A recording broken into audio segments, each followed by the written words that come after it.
I've always been a worried kid. Sometimes my fearful nature has been helpful to me. It's made me a conscientious child. But when 4th grade rolled around, it turned into something else entirely. What my parents saw as a cute or silly quirk started to become much worse. What I worried about was pretty irrational. My fear was that my parents would die while I was at school, wouldn't pick me up. I would have nowhere to go and have to live with some strangers. Now, you should know that my parents never gave me any reason for me to believe that they wouldn't pick me up. They were always there when they needed to be. I had never experienced any trauma either. Nothing had happened that would make my fears feel real, but even then, they affected my everyday life.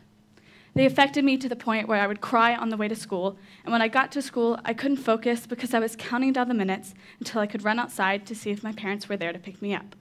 I hated every second of school because I was stressed something terrible was going to happen. I was stressed whenever the phone rang in the classroom that it was someone going to be telling me that my parents had died. I was stressed whenever my parents went out because I was afraid they wouldn't come home. But it wasn't stress, it was anxiety. At the time, I told myself that what I was going through was nothing out of the ordinary. However, when my parents tried to talk to me about it, I started to realize that it wasn't as normal as I wanted myself to believe. I started to feel like something was wrong with me, and I shut down when people tried to talk to me about it.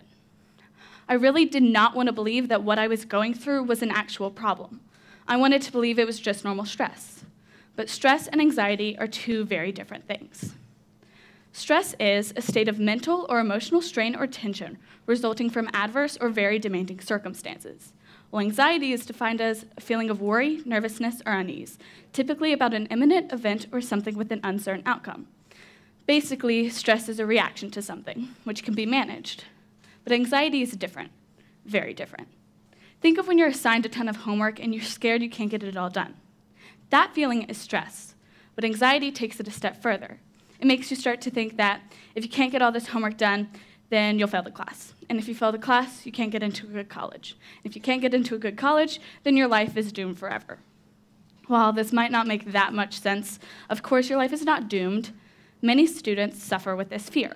Now, sometimes stress can be beneficial to us. It can help us make good decisions, like recognizing the need to study for a test. But anxiety is rarely, if ever, beneficial. I like to think of anxiety that's like a cloud that looms over everything you do. It's always in your mind and prevents you from taking actions to solve problems. Anxiety are negative thoughts in your brain and won't go away no matter what. Anxiety can be disastrous to your life if you don't treat it, and you can't treat it if you don't know you have it. Now, earlier this year, we had an assembly on how to treat stress. They gave us helpful tips such as to get 8 to 10 hours of sleep every night and to do all your homework and to eat a healthy breakfast. These things, while helpful, cannot cure anxiety. People, specifically students, need to be educated on how to decipher between stress and anxiety, and not just in themselves, but for other people. And parents and teachers need to know the differences between the two and the signs of someone experiencing either one. When something normal, like sadness or worry, starts to prevent you from going through your daily routine, that's when you know you need to seek assistance. In the end, what helped me was not denying that my fears could ever happen, but making a plan in case some of them did. With the help of my parents, we made a list of phone numbers that I could call in case they actually did die while I was at school. I kept this list in my homework folder. These initial plans helped me regain that safe and secure feeling, control, which is what I really wanted. Now, I'm not about to come up here and say, I know how to solve anxiety, but I do know knowing yourself and being educated on where to get help is key. Be willing to open up and talk about it. Talk to a doctor or counselor who knows how to treat anxiety, and in time, you can find the right plan for your life. For me, discovering that I had a problem that could be solved was a huge relief. My goal is to encourage any of you suffering with something similar to seek help. For me, my mom forced me to bring it out into the open, to face it and to acknowledge it. And in the end, that's what made it better. It made me better. Learning that I didn't have to live in constant fear gave me hope. Now, I still struggle with some anxiety today. Little things like thinking my phone isn't in my locker when I've just seen it minutes ago. But now I can walk my way through it and say, where would it have gone and what's the worst that can happen? Accepting that I will likely struggle with some form of anxiety for the rest of my life, but relying on healthy and effective ways of coping with it has changed my life for the better. If you have anxiety, it's hard to have hope that things can get better, so you try and ignore it. But trust me when I say you can't fix it alone. It might seem scary talking about it with a parent or teacher, but in the end, that's what's going to lead to recovery. Now, if you know someone struggling with anxiety, be there for them.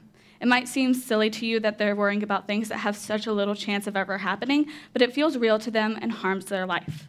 If they're talking to you, that means they're taking one step further on the road to recovery. Encourage them to talk to their parents. Now, if you or someone you know is struggling with anxiety, offer to listen to them. Avoid saying things like, "That's silly, you shouldn't think that way." Those things are harmful to the anxious person and risk them withdrawing and not seeking further help. Instead, be supportive and let them know that you're sorry with them. If you're in school, offer to go with them to the school counselor. The antidote to anxiety is to bring it out into the open. Don't let it fester and grow inside of you. Anxiety thrives in isolation, inside your mind. Overall, anxiety is going to try and convince you that there's no hope, but hopelessness is a lie, and I encourage you not to give in to that belief. Thank you.